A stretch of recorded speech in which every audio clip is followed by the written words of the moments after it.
Desde hace mucho tiempo, los vampiros siempre han sido figuras fascinantes cuya tarea se centra en desquebrajar la mente y la vida humana.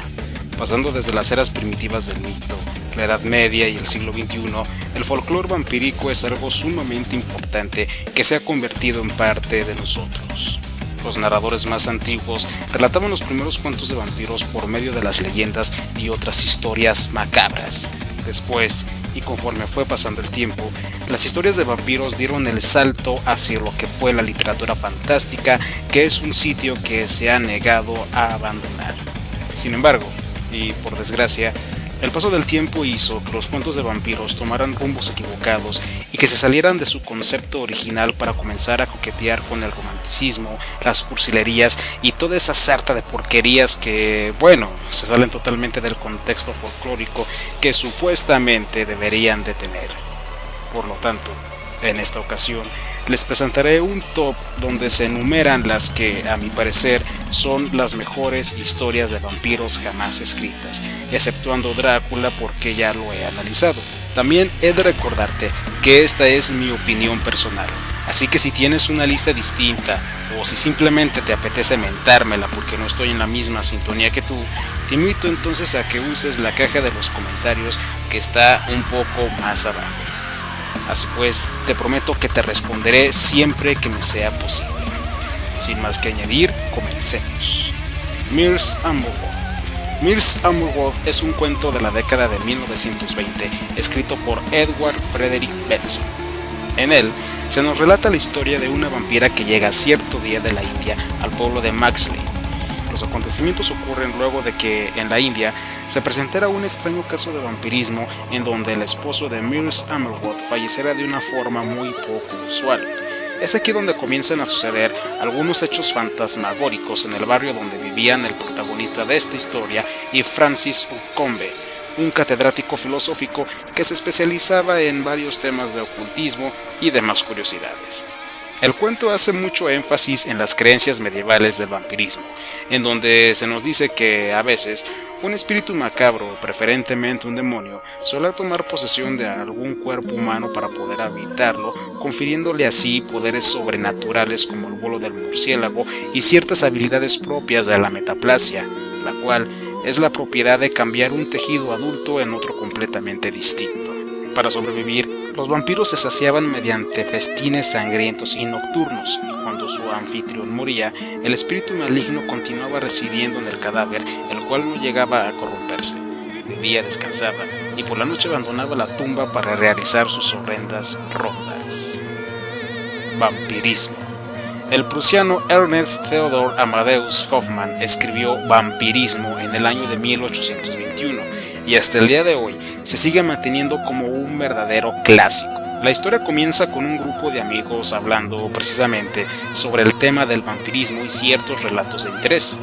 Así pues, se comienza una narración espectacular que se centra en el hecho de que en ese entonces, cuando estaban vivos, los vampiros solían ser brujos y nigromantes. De hecho, en algunos países, como dato curioso, algunos brujos eran capaces de transformarse en bestias como hombres lobo. De nuevo estoy aludiendo al término de la metaplasia, y cuando morían solían convertirse en vampiros. Recordemos que este factor suele estar presente en las leyendas de América Latina, donde se cree que ciertas personas saben cómo transformarse en animales tales como la serpiente, el leopardo, la pantera, los chacales, osos, coyotes, búhos, zorros y otras criaturas. Esto lo hacen para hacer el mal o para matar a sus enemigos, generalmente bebiendo la sangre de estos. Este suele ser un dato interesante como tal, porque en el clímax de Vampirismo, los protagonistas descubren que las vampiras, porque en esta historia también hay vampiras, se escabullen a la mitad de la noche en un cementerio para realizar una especie de aquelarre en donde se llevan a cabo actos propios de los necrófagos. Y bien saben ustedes que los brujos y hechiceros son los que suelen llevar a cabo este tipo de prácticas. La mujer de una sola pierna. En una ciudad como la mía ya no resulta tan complicado conocer la literatura de terror japonesa, pues sus moradores, los nipones, han llegado en grandes oleadas ya sea por motivos laborales o hasta culturales o turísticos. En 1925, Okamoto Kido escribió el cuento de La mujer de una sola pierna, en donde se nos narra la historia de Otaki Shube, un samurái del Japón feudal que, junto a su esposa y un acompañante, encuentran a una pequeña niña con una pierna amputada durante su trayecto a un templo budista. Shobe, el samurái, adopta a esta niña a pesar de que no estaba permitido en aquella época por cuestiones políticas. Al crecer, la niña, ahora llamada Ufuyu, adoptó una belleza inigualable, lo que llevó a Shobe a cometer actos despreciables de adulterio. Tras un gran número de desgracias y calamidades, Ufuyu le pide a Shobe que asalte y mate a los trotamundos y viajeros de los alrededores para poder obtener alguna clase de sustento. Ufuyu comienza a beber la sangre de las víctimas de Shobe y este, a su vez, se mira cada vez más influenciado por el poder mental de la mujer de una sola pierna. El aspecto vampírico de este cuento resalta, obviamente, en el poder de la manipulación mental que suele usar Ufuyu sobre el samurái, conocido también como ofuscación por algunas personas, así como su constante apetito de sangre fresca. En el final, y sin hacer más spoilers de los que ya hice, se nos deja por entendido que Ufuyu era más que una mujer ordinaria y que su comportamiento era propio de una criatura del mundo de las tinieblas. Por cierto, hemos de recordar que la ofuscación también suele relacionarse con la habilidad de los vampiros de moverse a grandes velocidades y de crear ilusiones ópticas con ello. Sin embargo, recordemos también que las ilusiones están estrechamente relacionadas a la manipulación mental y no necesariamente a otra cosa. La casa evitada. La casa evitada o la casa abandonada es un relato escrito por el maestro H.P. Lovecraft que, junto a otros cuentos tales como El extraño o conocido también como El intruso, abordan una temática vampírica no muy bien perfilada dada la ambigüedad y el aspecto rudimentario de este señor. En el cuento, la casa evitada es un lugar misterioso que Edgar Allan Poe, según la historia de Lovecraft, miraba con bastante intriga ya que no sabía qué es lo que ella hacía en el interior de dicho lugar, y lo que ella hacía en el interior de dicha casa era, ni más ni menos, una entidad cósmica y malévola que se alimentaba de las esencias de las personas hasta dejarlas en un estado enfermizo, alarmante y de muerte.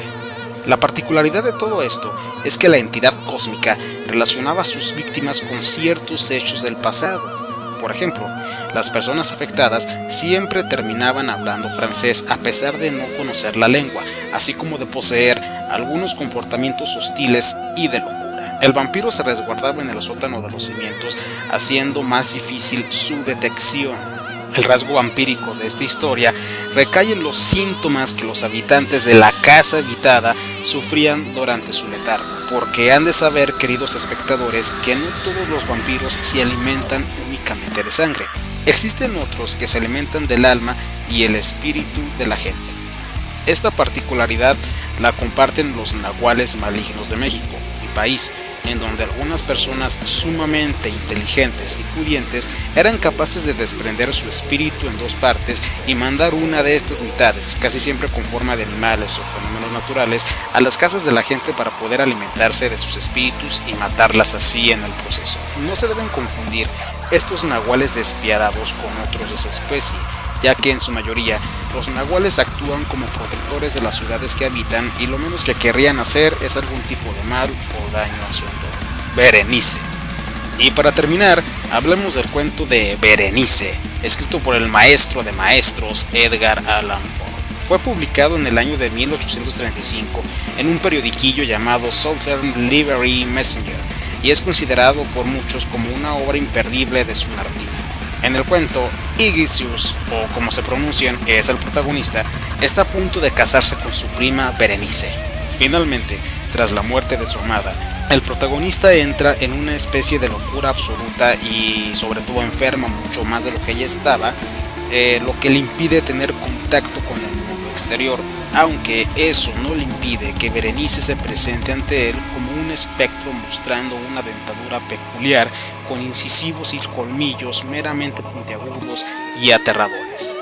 El cuento, como tal, retrata la apariencia idónea de un vampiro, sobre todo sus dientes, así como, nuevamente, el poder mental que se ejerce sobre la víctima. El mismo aspecto rudimentario y ambiguo que sufre Lovecraft en La casa habitada se aprecia una vez más en Poe con Berenice, mas es importante recalcar que la buena redacción de ambos textos propician a que su lectura se vuelva amena y reconfortante. Poe tiene otro cuento relacionado estrechamente con el vampirismo titulado Morella, y bueno, que si no metí el de Morella en este top, merece una mención honorífica gracias a su impecable estructura literaria y su gran argumento. Así pues, llegamos al final de este video, queridos espectadores, no sin antes decir que las historias y los cuentos de vampiros como estos son los que se deberían seguir escribiendo. Me da bastante pena que en las obras actuales de esta categoría ya no se sigue el orden demoníaco que tanto las envolvía en el pasado.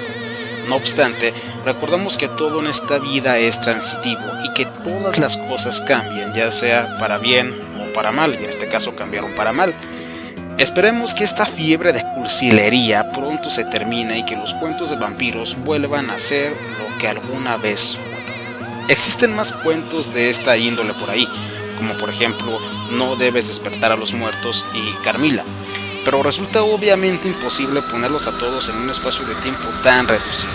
Si el canal llega a crecer más y si el video llega a tener cierta fama, me plantearía entonces la posibilidad de hacer una segunda parte del mismo tema. Entre tanto, disfruten de mis demás videos, lean los libros que les he recomendado ahí, denle un me gusta a mi página de Facebook y si me quieren apoyar un poco más con mi obra, con mi trabajo, lean mis cuentos y mis aportes literarios. Son gratis y no cuesta nada. Eso ha sido todo, queridos espectadores. Nos vemos y hasta la próxima.